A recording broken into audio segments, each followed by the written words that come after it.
This farm was originally homesteaded in 1901 by my great-grandparents, Jacob J. and Susanna Bolt. Jacob and Susanna Bolt arrived here in 1901 from Mountain Lake, Minnesota. They brought with them 18 children and cattle and horses and settled here on this homestead. In the 1950s, the farm was sold out of the family. And then in 1998, my wife and I had the opportunity to purchase it, and we bought it back at that year. And we ourselves have been here for 24 years, and we don't have 18 children. Sharing a business with your life partner is great because it's worked really well for us. So in our business, for instance, my wife does the marketing and the finance, and I do the operations and production. Yeah, it just works really well. We have a good understanding. We can talk shop when we need to, and we found a way to not talk shop when we need to. Well, when we bought the farm, there was a small chicken farm that existed here, and they had a small butcher shop, and they were selling chickens off the farm. And Kevin and I thought that this would be a great diversification to our existing grain and cattle farm. We thought, hey, we can fit in raising chickens between seeding and haying and harvest, not really having raised chickens before on a large scale. I mean, we both grew up on farms and acreages, so we knew what it was like to butcher your own chickens, but never on this scale. So when we started, it was kind of just to help out our grain farm and our cattle raising business.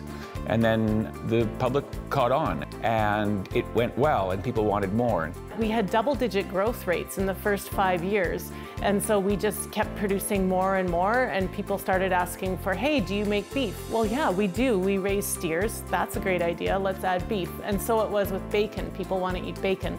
And so then the pigs entered the scene. And so we saw double-digit growth for quite a period of time as we built our business, and there seemed to be an appetite for good food grown well close to home, and that's what we do. And once we got here and established Pineview Farms, we really had to think long and hard about what it means to be sustainable. In our first 6 years of farming, we had 4 droughts, 1 average crop, and 1 bumper crop.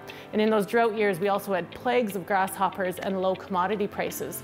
And so we were kind of on the brink. We really had to decide, is this a game that we can stay in? And if we are, how are we going to do that? So while we were experiencing this drought and pestilence on the grain side of our operation, we had this small fledgling meat business that was growing at double-digit rates. And so we started looking at what is truly sustainable for us. We sold the combine and tractors in 2003 and used that money to build a new butcher shop, build onto the shop. And at that time, we saw more potential in the meat business than in grain farming. We wanted to look at ways that we could shield ourselves from some of the vagaries of the market, like low prices, exchange rates, drought, all those things that we had no control over. What could we control as farmers and still deliver an excellent product to the consumer? And so our meat business became that thing. And that's really where we decided to redirect our resources and efforts and serve a local market where we weren't at the whim of international markets and governments and exchange rates and all those things. And people here need to eat. So we have an array of solar panels that were commissioned in 2018. There's over 160 panels that would supply the power for about 7 average homes. In our operation, it takes up about 25% of our power needs. As part of our sustainability philosophy going forward, it's just one small step in trying to do our part to better the planet. We were kind of at the forefront of local food in Saskatchewan. And so there was an appetite for it, and we were the crazy ones who decided to try and fill that market. Our customers are regular people from all over Saskatchewan. We are not licensed for export, so we serve truly a local market. We sell to hotels, restaurants, butcher shops, health food stores, and some co-ops throughout Saskatchewan. And that comprises about half our business. The other half of our business is retail customers. So families, individuals coming to our farm store, which is about 20 minutes north of Saskatoon, or ordering online for home delivery. And that has really ballooned in the last few years, especially since 2020. We're a little different than most chicken producers. Most chicken producers sell their product to a large plant and it gets processed there and marketed accordingly. The difference that we have is that we are the processor and the marketer as well as the producer of chicken. And so we have a hand in the whole process. And I think for consumers looking around, wanting local product, we offer a certain level of trust and comfort to the consumers. We provide really great customer service. We know meat. Everybody says customer service, but we truly know meat. We can help people select the cuts that are right for them, for how they cook, what their budget is, that sort of thing. Then it's also how we raise the animals. Our all-natural protocol, which says that all poultry and livestock are free from growth-promoting medications or hormones. Animals run outside, weather permitting, and we're really taking it back to old-fashioned farming. It's not rocket science, it's just raising a healthy animal in a sustainable way.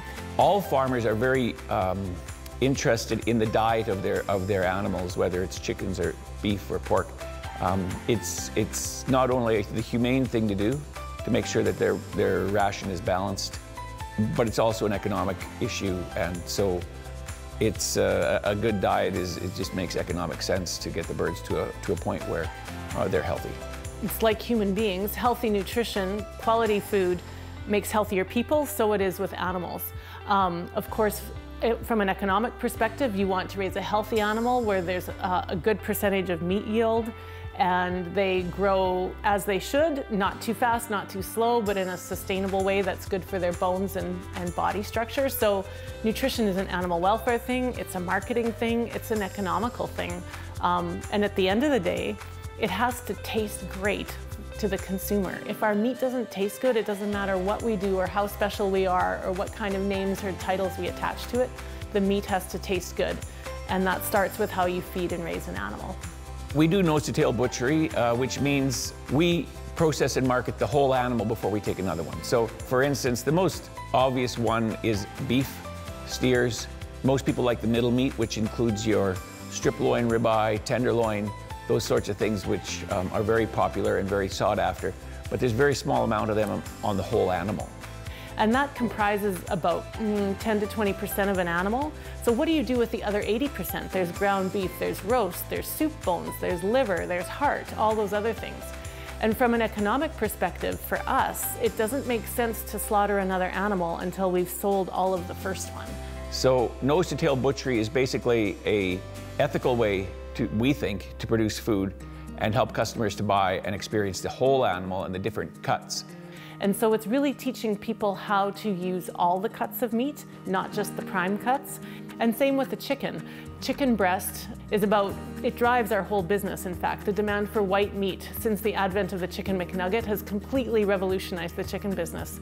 And so if people want chicken breast, which is about 48% of a chicken, what do we do with the other 52%? And the dark meat, the drumsticks and the thighs. So that's led us to invent products like chicken souvlaki or burgers or sausage, or all those things that use up the other parts of the animal so that we can keep producing to meet demand and sell the whole animal and not have piles of inventory in the freezer. We're proud of the fact that we're raising food here in Saskatchewan to feed Saskatchewan people. We think it's important people know their farmer and to be comfortable with the food they're eating and understand that the people raising the animals and processing the animals are committed to good food.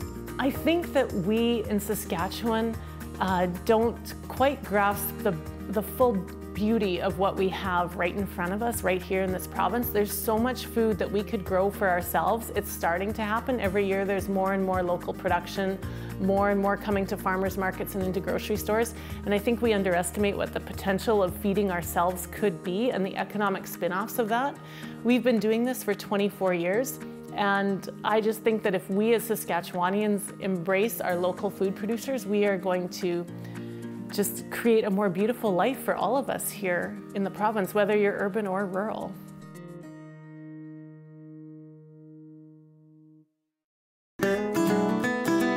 Is there a restaurant or beverage producer you'd like to see featured on maxTV Local? Email us at max.local@sastel.com.